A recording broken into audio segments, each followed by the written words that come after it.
What's up, everybody? In just 50 years, the United States goes from a divided nation healing after a war to the single most powerful country on Earth. Two oceans, a global empire, and the atomic bomb. This is APUSH Unit 7, 1890 to 1945. American imperialism, the Progressive Era, two world wars, the Roaring Twenties, the Great Depression, and the New Deal. This one's huge, and it's all over the exam. Stick with me to the very end, and I'll show you the single fastest way to lock all of this in before exam day. Let's go. By the 1890s, America wants in on the empire game, and the Spanish-American War of 1898 is the turning point. Watch the chain. The battleship Maine explodes in Havana, newspapers scream for war, and the US crushes Spain in just a few months. The payoff? America suddenly owns the Philippines, Puerto Rico, and Guam, and dominates Cuba. And here's the tension the College Board loves. Should a republic born in revolution against empire now rule colonies of its own? An empire needs a foreign policy, so here's 3 moves to know. First, in China, Secretary of State John Hay pushes the open door policy, demanding equal trade access so the US doesn't get shut out of Asian markets.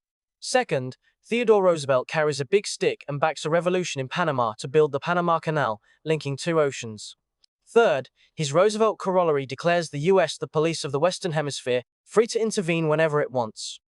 Back home, rapid industrialization creates huge problems, and the progressives set out to fix them. Watch how it works. Muckraking journalists expose corruption and abuse. Upton Sinclair's The Jungle reveals filthy meatpacking, and that leads straight to new food and drug laws. Reformers bust monopolistic trusts, fight for workers, and push clean government. Theodore Roosevelt's Square Deal promises fairness, and Woodrow Wilson expands reform.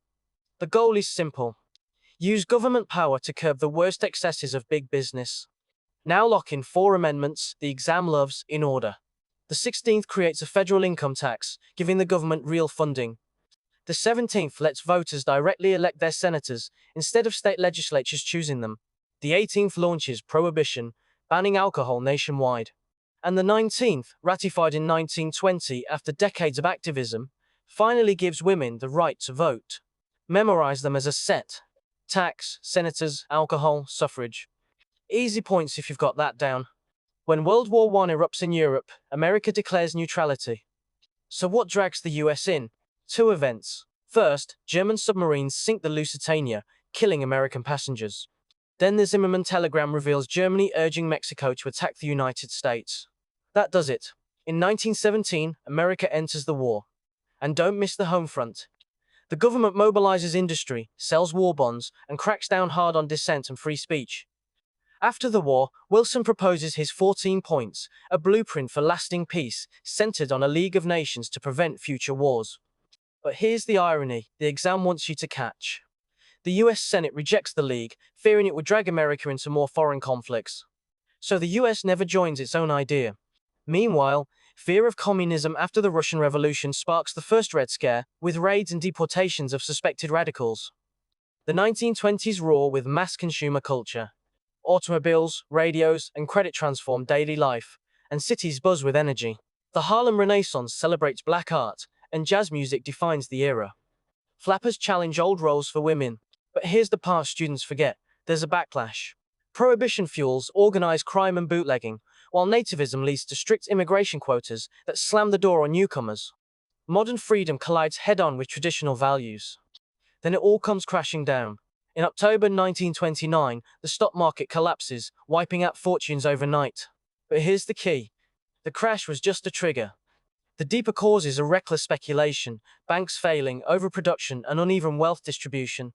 Unemployment soars toward 25%.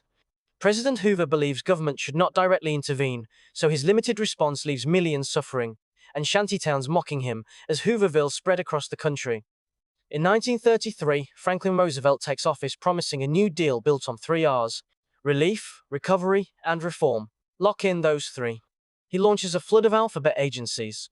The CCC puts young men to work in nature, the WPA builds roads and bridges, and the TVA brings electricity to the rural South.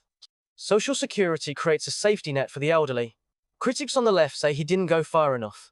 Critics on the right say government grew way too big. Either way, here's the takeaway. Federal power expands permanently. On December 7th, 1941, Japan attacks Pearl Harbor and America is all in. The home front transforms.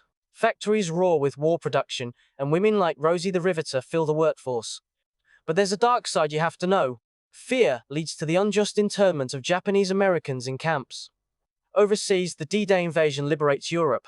Island hopping closes in on Japan, and the Allies uncover the horror of the Holocaust.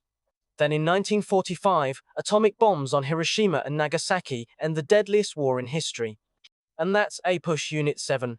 American Imperialism and the War of 1898. Big Stick Diplomacy, the Progressive Era and its amendments, World War I, and the League's failure, the Roaring Twenties, the Great Depression, the New Deal, and World War II. You just covered 50 years of massive change. But here's the truth. Watching isn't knowing. Head over to AIM5 and practice Unit 7 for free, with instant feedback on every question. The link is below. Now go get that 5, and I'll see you in Unit 8.